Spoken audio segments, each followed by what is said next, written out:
کیا کہا کہ میں اس صحرا کی عظمت کیا بیان کروں. میں نے دیکھا حسن صبح پیدا ہوئے اور میں نے سجدہ کو نماز ظہر ادا کرتے دیکھا. حیثیت کیا ہے تو چوری کے مولوی کی کہ اہل بیت کی برابری کرے. ارے مولوی تجھے اللہ نے پیدا کہاں سے کیا؟ پڑھ قرآن. اللہ کہہ رہا ہے اِنَّا خَلَقْنَا الْإِنسَانَ مِن نُطْفَةٍ أَمْشَاجٍ نَبْتَلِيهِ فَجَعَلْنَاهُ سَمِيعًا بَصِيرًا. اللہ کہہ رہا ہے ہم نے انسانوں کو ملے جلے گندے نطفے سے پیدا کیا. میں نے کہا مولوی پیدا ہوا ہے نجس نطفے سے، مقابلہ ان کا کر رہا ہے جو اللہ کے نور سے پیدا ہوا ہے. کیا بات ہے، کیا بات ہے. سبحان اللہ، سبحان اللہ. واہ واہ واہ واہ واہ.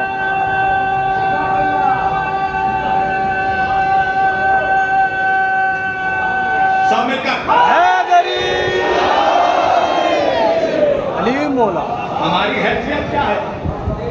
ہماری حیثیت کیا ہے؟ واہ واہ واہ. یہ قرآن ہے. قرآن اللہ کہہ رہا من نطفۃ امشاج نبتلیہ.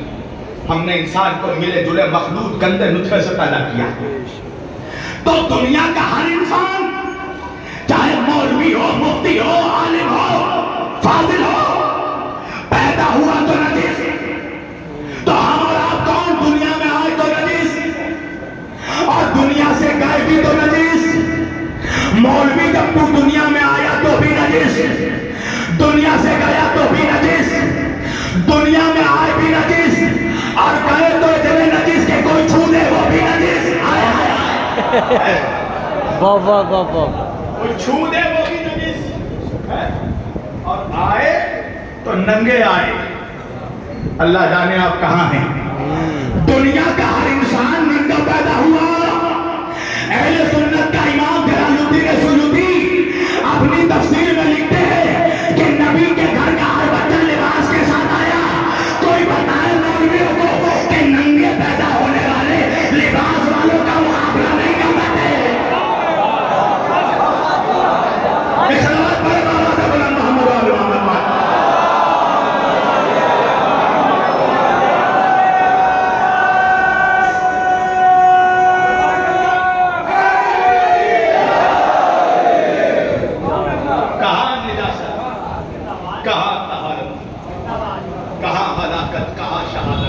غلامی، کہاں سرداری، کہاں نوکری، کہاں بادشاہ.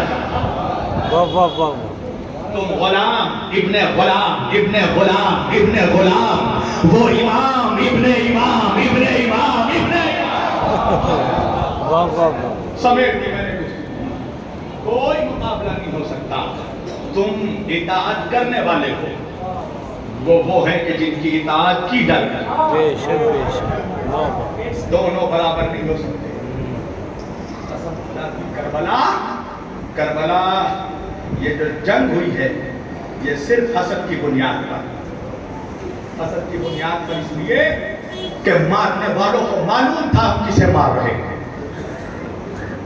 مارنے والوں کو معلوم تھا ہم کنہیں مار رہے ہیں. آج 1400 برس کے بعد ہم بحث کرتے ہیں کہ شیعوں نے مارا یا سنیوں نے مارا. میں کہتا ہوں کہ شہدائے کربلا کو نہ سنی نے مارا نہ شیعہ نے مارا. اس لیے کہ اگر شیعوں نے مارا ہوتا تو شیعہ عباس کو نہیں مارتے اور سنیوں نے مارا ہوتا تو سنی اکبر کو نہیں مارتے. کربلا میں دو کردار ایسے تھے کہ جو دو کرداروں کی نمائندگی کر رہے تھے. ایک وہ تھا جو علی کا چہرہ لے کر آیا تھا، ایک وہ تھا جو نبی کا چہرہ لے کر آیا تھا. کیا منفرد کردار ہے کربلا. اللہ ایک وہ ہے جسے دیکھ کر علی یاد آ رہے ہیں، ایک وہ ہے جس کو دیکھ کر رسول یاد آ رہے ہیں. مسلمانوں تمہیں اب بھی رحم نہیں آتا نبی کے گھر والوں پر؟ کتنا ستاؤ گے؟ کسی کو نہیں چھوڑا. تم یہ بتاؤ پہلے علی سے لے کر آخری علی تک امت نے کس کو چھوڑا؟ ایک کا قاتل بھی بتا دو جو غیر مسلم ہے. سبوں کو مسلمانوں نے قتل کیا. علی سے لے کر حسن عسکری تک کس کو چھوڑا ہے مسلمانوں نے؟ کربلا میں حسین کے 3 بچے، ہائے ہائے ہائے تینوں علی اکبر، علی اوسط، بے شک علی اصغر۔ کسی نے حسین سے پوچھا مولا آپ نے اپنے تینوں بیٹوں کا نام علی رکھا، ہائے ہائے توجہ کرنا، یہ بہت گہری حکمت ہے امامت کی کہ تینوں بیٹوں کا نام علی رکھا۔ کیوں؟ اس لیے کہ دور ایسا تھا کہ علی کا نام رکھنا جرم تھا۔ اگر کوئی علی کا نام رکھ لے تو اس کے ساتھ اس کے باپ کو بھی ذبح کر دیا جاتا تھا۔ ایسے معاشرے میں جب علی کا نام رکھنا جرم تھا، مولا حسین نے اپنے تینوں بیٹوں کا نام علی رکھا۔ اور کسی نے پوچھا تو مولا نے کہا کہ اگر اللہ مجھے 100 بیٹے عطا کرتا تو میں 100 بیٹوں کا نام علی رکھتا۔ ہاں بازارو، حسین کا بڑا بیٹا علی اکبر، حسین کا شہزادہ، وہ شہزادہ جسے شبیہ پیغمبر لکھا گیا۔ کون علی اکبر؟ جس کا چہرہ مسلمانوں تمہارے رسول کے جیسا تھا۔ ہاں دادارو، آج علی اکبر کا تابوت اٹھے گا، بڑے آرام سے اکبر کے تابوت کو کاندھا دینا۔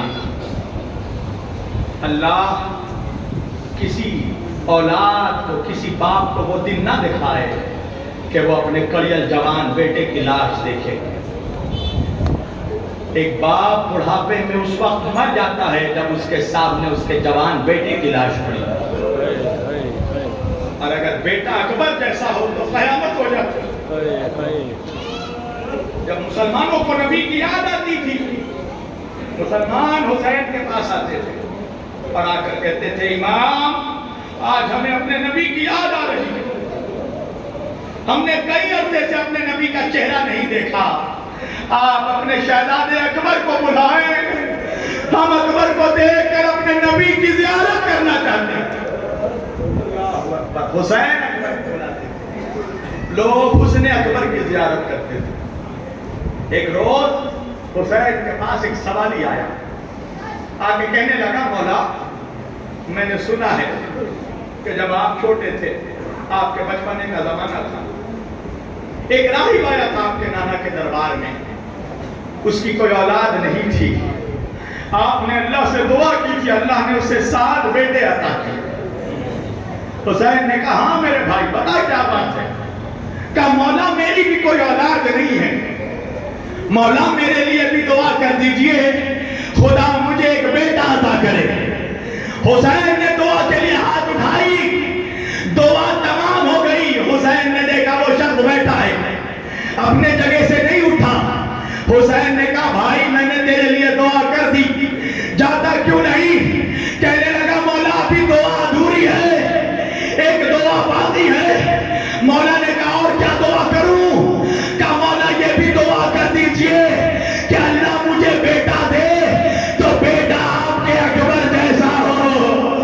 عزادارو، حسین کے آنکھوں میں آنسو آ گئے، مولا طرف گئے، اس نے حسین کے چہرے کا منظر دیکھا، ایک مرتبہ پیروں میں گرا، حسین کے قدموں کو پکڑا، مولا کوئی گستاخی ہو گئی۔ حسین نے کہا بھائی یہ بتا اگر خدا تجھے اکبر جیسا بیٹا دے دے اور اس بیٹے کے پیر میں کانٹا چبھ جائے تیرے دل پر کیا گزرے گی؟ کہا مولا اگر بیٹا اکبر جیسا ہو تو میں ہاتھوں میں کانٹے تو برداشت کر سکتا ہوں، اکبر جیسے بیٹے کے پیروں میں کانٹا برداشت نہیں کر سکتا۔ حسین نے کہا بھائی پھر اکبر کی تمنا نہ کر، ارے عاشور کا دن ہوگا میرا اکبر ایک یاد کرنا ہوگا۔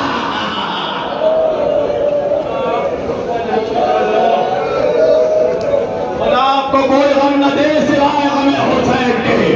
اللہ تمہارے جوانوں کو سلامت رکھے، اللہ تمہارے بوڑھوں کو وہ دن نہ دکھائے جو کربلا میں حسین نے دیکھا۔ آزادارو، دن گزرتے گئے، زمانہ گزرتا گیا، عاشور کا دن آیا، 61 ہجری آ گئی۔ آزادارو سنو گے، حسین یہ چاہتے تھے کہ